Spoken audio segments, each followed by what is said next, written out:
You pick up your phone to check the time. 10 minutes later, you know what a stranger ate for breakfast, why someone hates a movie you have never seen, and which animal is currently winning the internet. You still do not know the time, and somehow you are bored. That is the modern contradiction. Humans have never had more entertainment within reach. Music, films, games, news, podcasts, arguments, and millions of short videos all live inside one small screen. Yet give us 10 quiet seconds, and our hands start searching for it. So, what happened before screens existed? Not in Rome, not in ancient Egypt. Go back tens of thousands of years, before writing, cities, and anything capable of sending a notification. The food has been shared. The tools are repaired. Darkness surrounds the camp. What did people do for the rest of the night? The obvious answer is that they never had free time. Prehistoric life was dangerous. People hunted, gathered plants, protected children, avoided predators, survived bad weather, and dealt with injuries that today might require a quick trip to a pharmacy. But dangerous does not mean busy every second.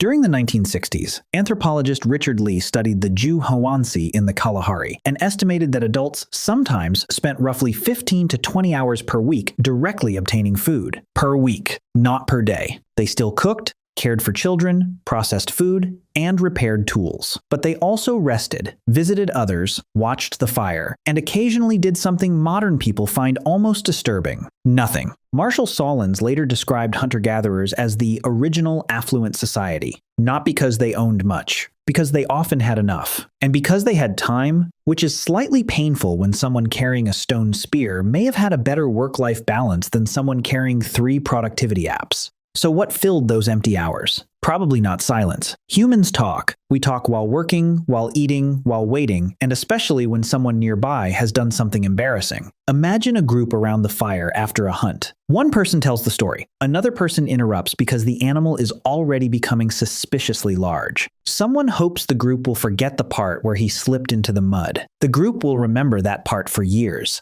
Stories were entertainment, but they were also information. Who found water? Who shared food? Who lied? Who remained calm when the hunt went wrong? And who should never again be trusted to lead anyone through a swamp? Anthropologist Robin Dunbar has argued that much human conversation involves social information: alliances, relationships, reputation, conflict, and what other people have recently done. In simpler language, gossip. That sounds useless, but in a small group with no written contracts, police records, or online reviews, reputation mattered. Knowing who could be trusted could determine who received help when food was scarce or danger appeared. Other primates maintain relationships partly through grooming. Grooming works, but it is slow. One animal can usually groom only one other animal at a time. Language changed the scale. One person could speak to an entire group. One story could make everyone laugh, remember the same warning, and judge the same behavior. Empty time became conversation. Conversation became shared memory. And shared memory helped turn a collection of individuals into a group. But once belonging mattered, humans faced another problem. How could you show who you were without explaining it every time?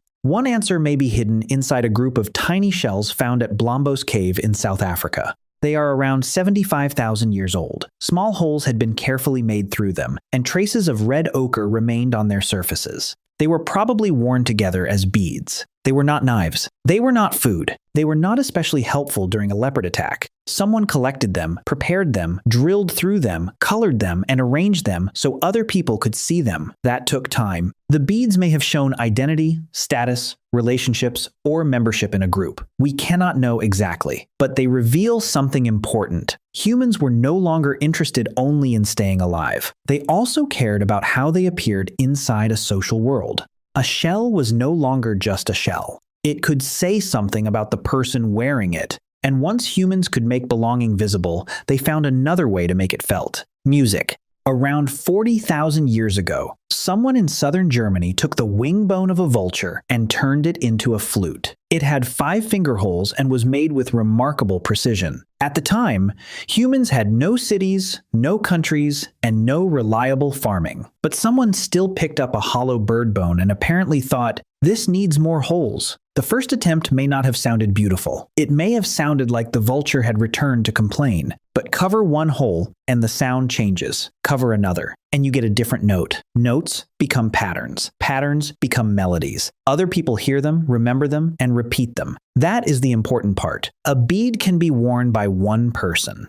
Music can move through an entire group. The sound disappears almost as soon as it is made, yet the pattern survives inside other minds. Suddenly, people are not just sharing food or information. They are sharing an experience. And that requires something remarkable: the ability to hold on to something that is no longer physically present. A note has ended, but you remember it. A hunt is over, but you can tell the story. A person is gone, but you can still picture their face. That is imagination. Your body can sit beside the fire while your mind travels somewhere else. What if tomorrow's hunt fails? What if the river dries up? What is beyond the mountain? What happens after death? The first questions help people survive. The last questions can eventually create myths, rituals, philosophy, and science. The same mind that imagined an animal behind the trees could imagine spirits, future journeys, invisible dangers, and worlds that did not yet exist. Boredom did not suddenly invent civilization, but civilization required minds capable of leaving the present moment. And modern experiments suggest that quiet still pushes the brain in that direction. In one study, psychologist Sandy Mann asked participants to perform an extremely dull task: copying numbers from a telephone directory. Afterward, the bored group produced more ideas during a creative exercise. Why? Because when the outside world stops providing stimulation,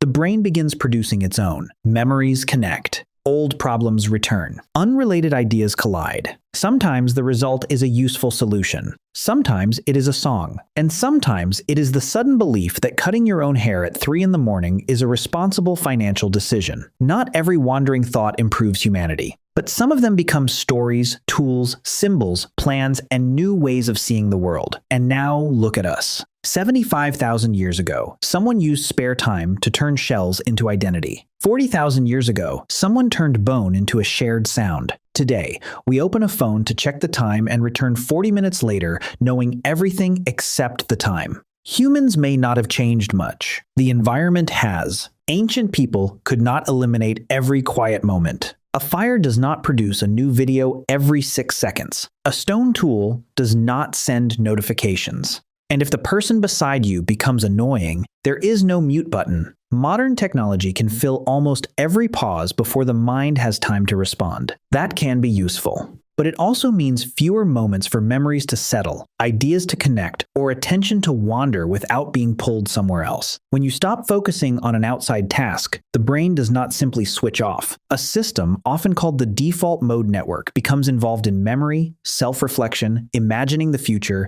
and understanding other people. Your brain is not doing nothing. It is working without showing you a progress bar. That does not mean phones are evil. It does not mean everyone should move into a cave. Caves are cold, damp, and historically unreliable for Wi-Fi. It only means that every empty moment does not need to be destroyed. Quiet time helped humans turn conversation into trust, shells into identity, sound into music, and memory into culture. We have not lost that ability. We simply interrupt it faster. So the next time your hand reaches for your phone during 10 quiet seconds, stop.